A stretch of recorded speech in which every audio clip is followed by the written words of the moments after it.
right. What are we? Are we episode 10? Are we? Yeah. Oh, wow, double digits. Well, let's just jump right in. Sure. To episode 10 of Love Yourself. And yes, we've made it to the double digits. We are. We should have a cake or something. We really should. I was going to say birthday party, ? But next time. Maybe I might be reaching here. Yeah, I think maybe when we're in the teens. Okay. I'm going to hold you to that.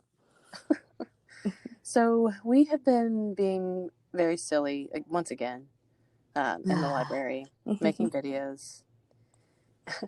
That's what we do. We really hope someone else gets a chuckle, that it's not just us. I know. That's the saddest thing. If you're laughing and everybody else is just like, I think at the end of like every video we make, I say, we are so hilarious. I think that should be the tagline, and you should say that at the end of every video. Okay. We are so hilarious. You just got to tell them. If you keep saying it, then they'll eventually agree. Yeah. That's a good tactic. We're hilarious. Right. But so we did like fake news. Well, not fake news has a connotation. We did a pretend news report. What else did we do? Oh, we did stick puppets. More stick puppets. Yeah, which we had to get more creative. I don't know. Things got even more serious, I think, since we started doing our stick puppets. So we have gotten even more strict about keeping distance. So yeah, it's been one person behind the camera and one person in front of the camera, and you are listening to both of those people doing all of the characters. But it's been a lot of fun. Yeah. At least, like you said, I mean, at least we're getting a chuckle out of it. If nobody else enjoys it, then we'll keep trying to figure out something. Yep. that will be interesting to somebody else. But speaking of that, I have a lot. We've skipped last week for our podcast, so that's the first time that's happened. Yeah, tell us what you've been up to. Yeah, I started several books and I put them aside and started another one, and I finished last night a book called Mexican Gothic, and it's by Silvia Moreno Garcia. And I, maybe not recently, but in the past, I have always been a sucker for the Gothic, particularly Southern Gothic, and I really like that genre. And this one, takes that into Mexico in the 1950s-ish. Very cool. And so it's got a completely different sort of social commentary that's going on there. And I thought it was also quite a coincidence that the story kind of focuses on fairy tales. Here we go. Yeah. They're everywhere. We can't escape them. And so it's basically the main character is a sort of a modern woman a young woman, whose cousin has married this mysterious dude. And so, yeah, she sends the cousin who's married, sends a letter to the main character, and it's weird.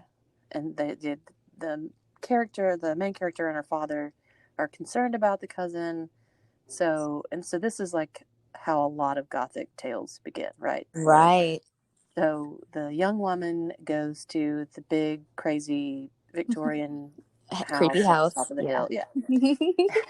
And weirdness, of course, ensues. And so I was sort of up and down with it. At first I was intrigued with the fairy tale stuff. I thought, well, that's, perfect for our theme. But then it just seemed like it kind of followed too closely to the traditional Gothic story. and it wasn't all that surprising. But then at the end, it really takes a big twist. So, okay.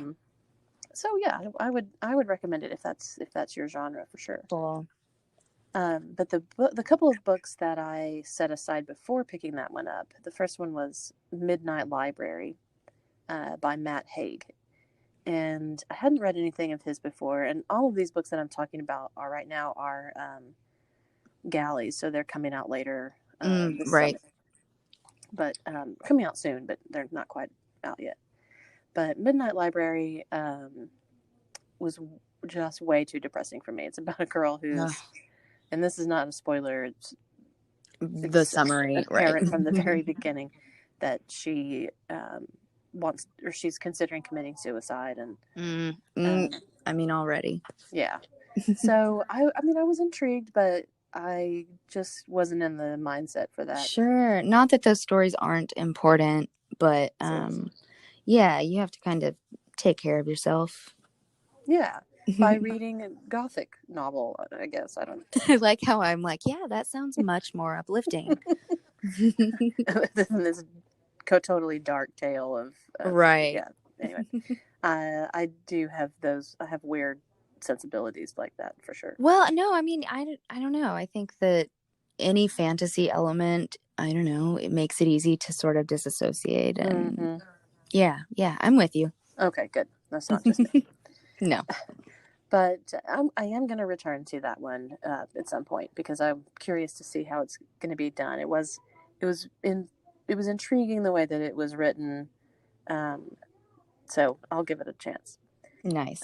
The other one, and I only put this one aside because I was didn't have time to fully delve into it, and it's Utopia Avenue by David Mitchell, and he's a favorite author of mine. He wrote Cloud Atlas, and I mean lots of other books too. But a lot of his books are really metafictional, trippy. I don't know if that's not a technical term or anything, but we all know what it means. Exactly.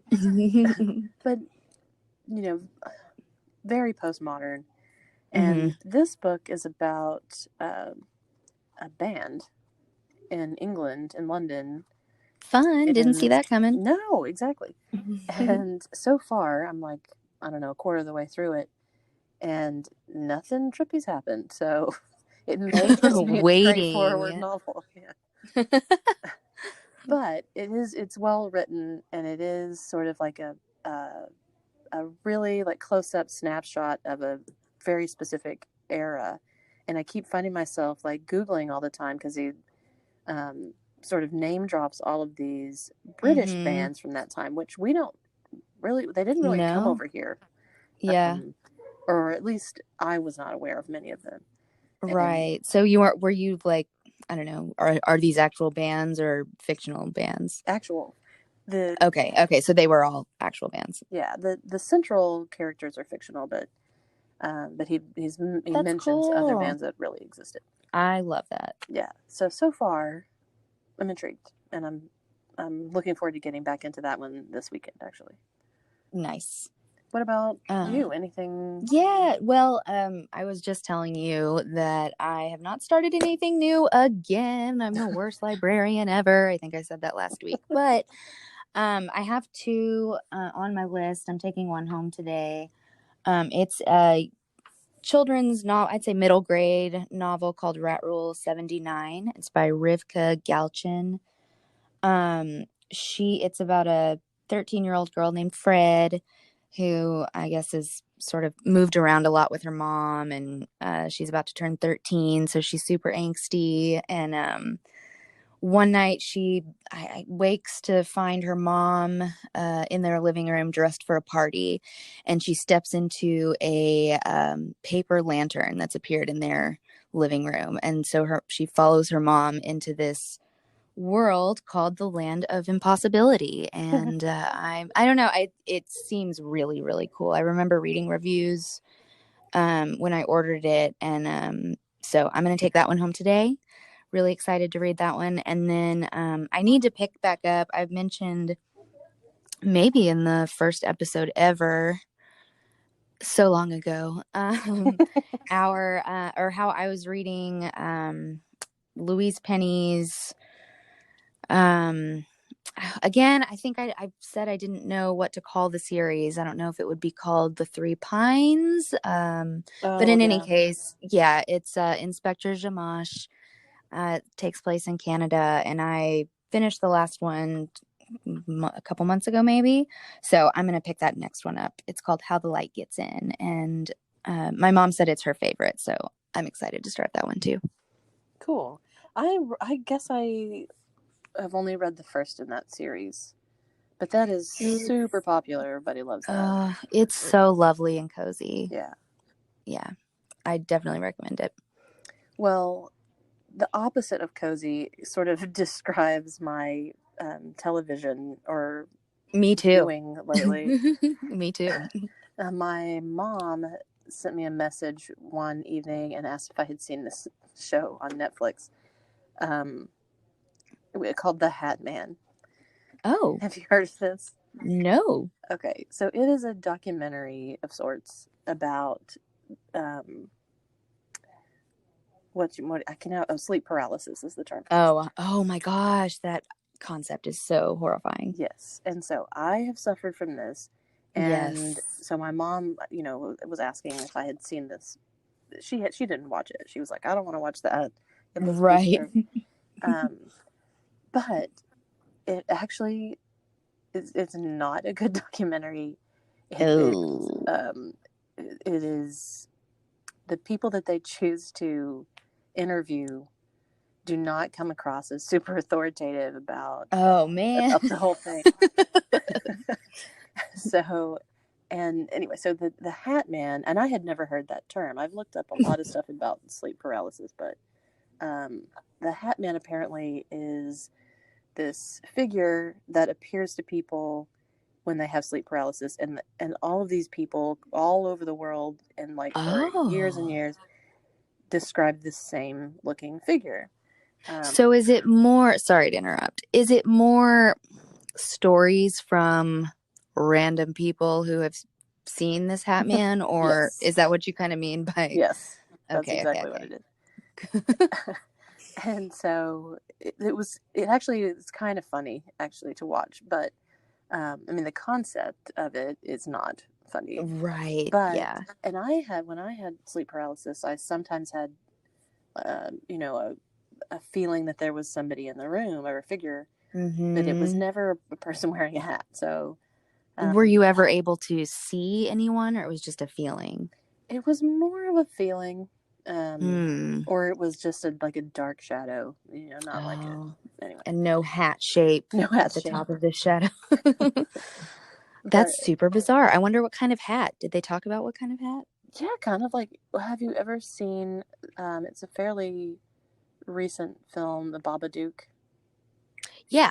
It's a hat like that. It was really good. Yeah. Oh, okay. Kind of like a top hat. Yeah. Well, that's kind of maybe the scariest kind of hat if I had to choose. So. Yeah, a beret isn't too... Yeah. I'd put that. Next episode, we'll come up with a list of hats ranked most to least terrifying. We have to do that for sure. This is serious work business right now. That's right. So anyway, I watched that documentary, or most of it, and then I just kind of laughed and turned it off. But yeah. Another documentary that I watched is Disclosure, which is about trans entertainers, and so it was very interesting and insightful and thought-provoking, and cool. Yeah, it was really good. Did you say that one's on Netflix as well? Yes, I believe Netflix. Cool. I'll have to look at that one. Yeah, and then I watched several things, like Unsolved Mysteries. There's a new versions of, or new episodes. I have that jotted down as well, because we have talked about this. Yes, and I loved that when I was a kid. When it was on in the 90s. It was like we would sit down and watch it and try to solve the mysteries for sure. Yep. Or not try. We did. We knew the answers to all of the. Right. But the new series is good, and that Did you watch all of the episodes? I can't remember. Yes, there's 6 episodes. You did. Okay. I watched them all. Yeah, I watched about half. I was gonna specifically recommend episode 1. Like, if you don't watch any of the, I mean, I don't know. I guess you can speak for the others, but I thought the first episode was, I mean, it was such a doozy. So many questions. Super mysterious. Yeah, just as it suggests. Very unsolved. And it was, I think they reopened that case, right? I think so. Yeah. So hopefully, it's one that could potentially go all the way to the top, and it's really interesting. Well, and that sort of, I was in the mood after watching that for a podcast. It's not a new podcast. It's been around many episodes, but it's called Morbid, and it's like a true crime podcast. Yeah, I've heard of it. I've never listened to it though. One of the most recent episodes, I want to say it's like 151 or something like that, is about a woman who went to like a grown-up sleepover at a friend's house, and ended up in the morning she was dead in the backyard, and they don't know what happened. But it was my goodness, very poorly handled.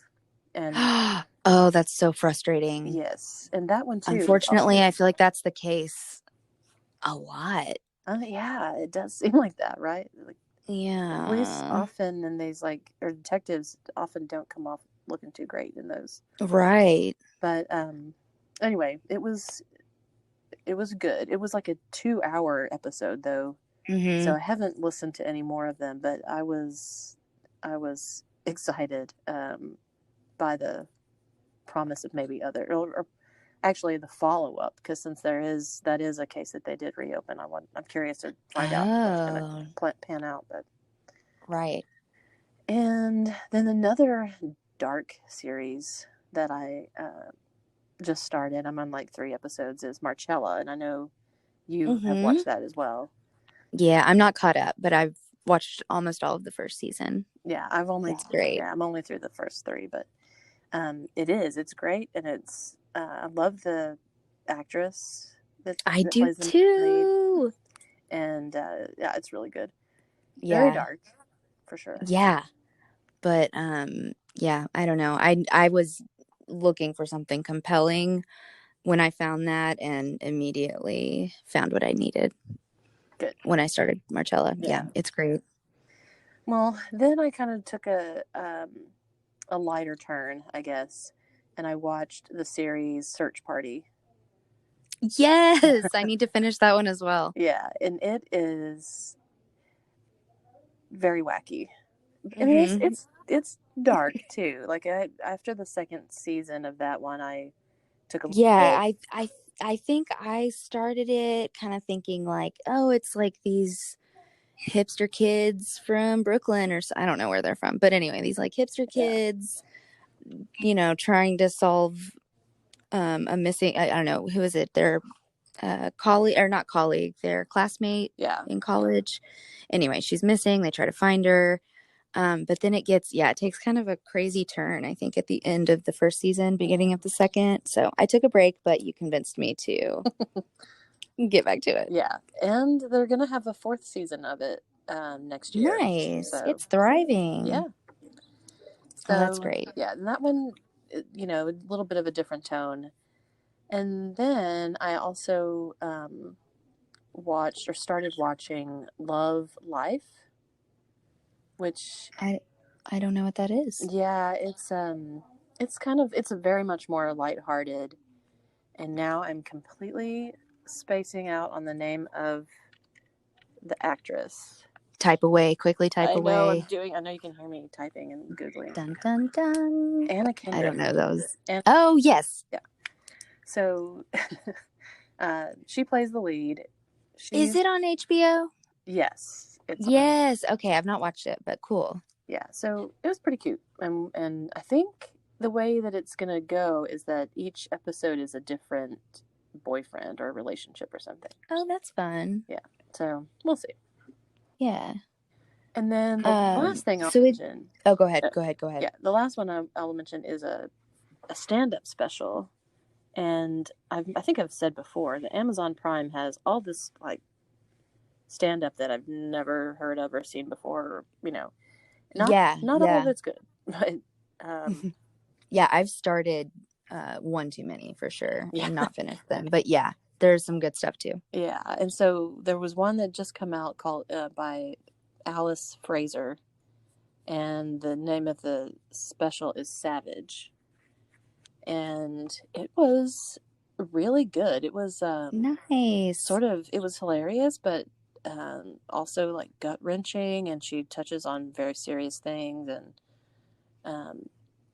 and she has it's a really, really unique kind of show.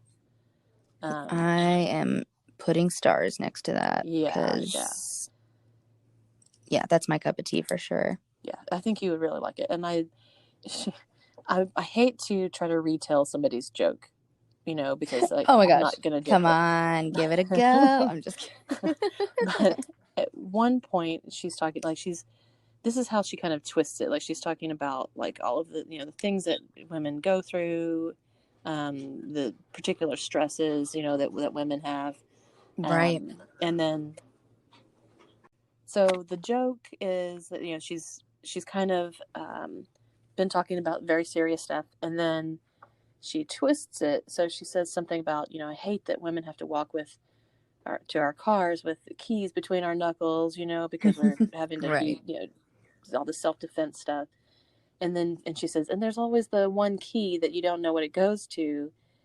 And then she says, and you never know when you'll come upon the thief whose heart it will unlock. And I just like that kind of thing where that's great. Yep. There's a lot of levels to that. Exactly. So, and any lady who's walked alone in a parking lot or parking garage can laugh at that.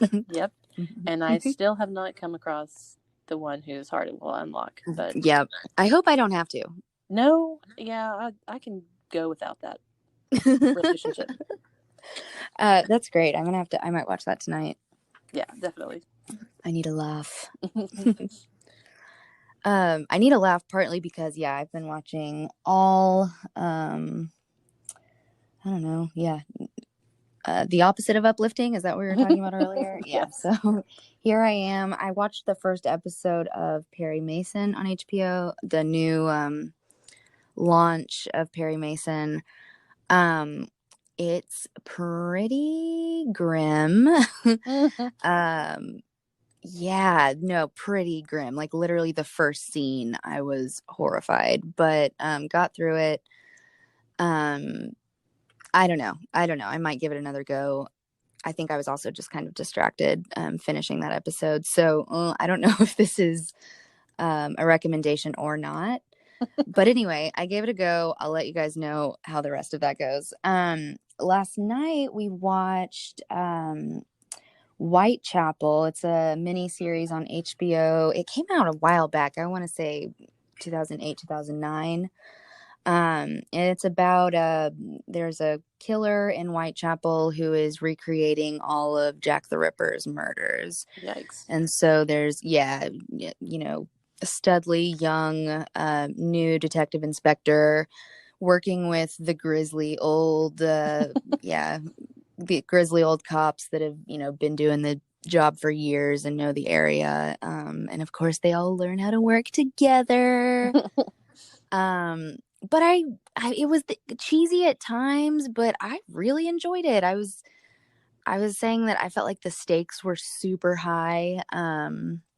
If they catch this person, it's like symbolically catching Jack the Ripper. Mm-hmm. And I don't know. I didn't expect to enjoy it, but I really did. So that was Whitechapel on HBO. Oh, cool. And that's what I've got. That's what I've got so far.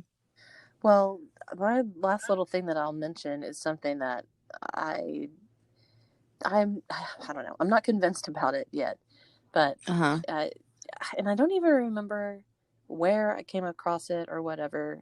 but it's an app called Imaginary, and it is bizarre.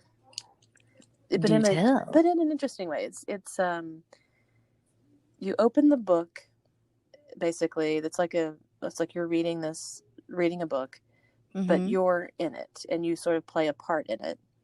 Cool. And they do a lot of stuff with, like, textually, like the words will like run down the page, or it's just, I don't know how to describe it, but okay, well, I'm intrigued. Yeah. That's imaginary, just imaginary without the I. Yeah. Cool. And like if you set it up to have alerts, it will send you a message, like, and then Crystal saw the text that reminded her that she had picked up this book and to go back and keep reading it or something. Oh my gosh, that's cute. Yeah, it's pretty cool. And it also seems like it may be a little creepy. There's some mysterious stuff going on. Okay. Like, for example, in one part, there's a character in a clearing, and when they go through the hedge that's at the edge of the clearing, they just come back across on the other side of the clearing. So they like are in a loop, right? So right. And so you're supposed to do something to get them out of it. And so you have to kind of you interact with what's on the page and everything too. I mean, it's kind of like a game in that way, where you. This is super cool. Yeah. So I think the first chapter of it is free. Oh, okay. And cool. I haven't completed that. I haven't spent that much time on it, but it's so far it's pretty cool. What a cool concept. Yeah. That's what I'm going to do for my last 30 minutes of work. I'm just kidding. Well, it's research, basically. Right? I was about to say, it's book related. I'm in a story. Well, I think that's too fun. Yeah, I think that's everything that we had to cover this week, or for the last. Yeah, if anyone else has anything to recommend, please let us know. I know that we're providing things, but we can use recommendations too. For sure. And we also really appreciate recommendations for, like, the library collection as well, not just for us personally, but we want to know what people are, have the burning need to read or watch, for sure. Yeah. All right. Well, let's wrap it up, and we'll be back here again in 1 week with another episode of Love Yourself. And I promise I'll have started a book by then. We'll hold you to that. Okay. Bye, guys. Bye.